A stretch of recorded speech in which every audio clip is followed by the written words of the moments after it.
He can look on death with joy. Who can look on forgiveness with faith? Thomas Watkins. Maria's arrest record for prostitution was her claim to fame. She had been a frequent flyer, in and out of the hospital for drug addiction-related illnesses, so this admission would probably be no different. At least that's what I thought. My usual routine on the night shift was to make a quick check on each of my patients before mixing medications. I called it my drive-by, introducing myself, locking bed breaks, sniffing out a potential problem that could rapidly snowball into a crisis. Making a mental note of each patient's needs helped me prioritize the care to be given, so the initial assessment is invaluable. Assuming Maria's stay would be the same as always and knowing she was familiar with the routine, I breezed into her room with the intent of exchanging smiles and hand waves. But rounding the corner of the curtain separating the two beds, I found a very different Maria from the cheerful woman I had known. In place of a bold, laughing chatterbox was a somber, pale figure lying quietly on her hospital bed. A pale smile replaced the usual hearty greeting, and my senses immediately went into full alert. Was she in pain? I sat on the side of the bed and questioned her. She told me that her newly diagnosed cancer was a fast-moving type and there was no cure. Her pain was in her soul. When my care for the other patients was complete, Maria's room was where I could be found, listening to her tale of countless men and drugs, which took her away from her ugly reality. Her children had been taken away from her, but, oh, how she loved them. She said she was no good, and they deserved someone who could take care of them, but not a day passed that she didn't miss them. Now, as she approached the end of life on earth, she was turning to face the demons of her past. How ashamed she felt. Her sorrow was seemingly insurmountable as she repeatedly told me what an awful person she had been.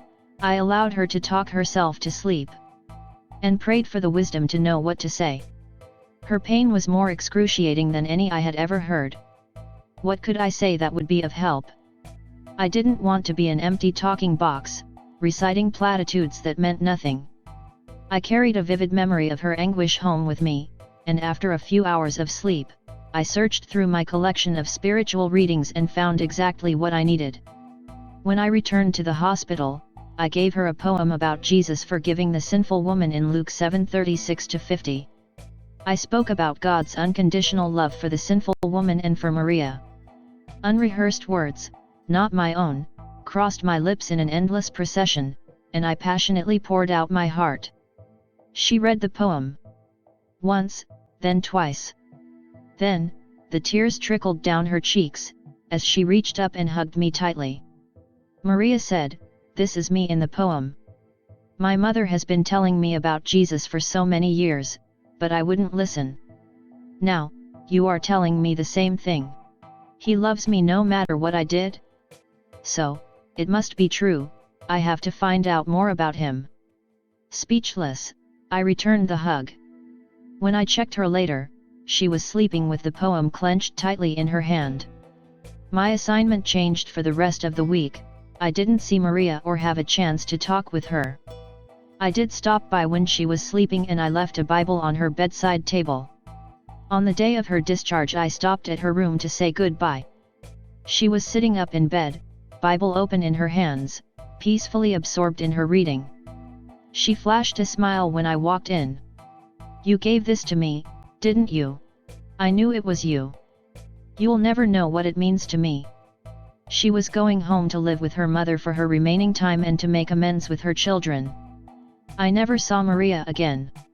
My part in her life was fleeting, and certainly not found in the official nursing care routine, but I was reminded once again how the great physician uses all of us to do his work in many ways. In John 4, the Samaritan woman lived with 5 different men she hadn't married. Jesus didn't shun her, he loved her enough to change her life. Once changed, she became a disciple who led an entire town to the Lord.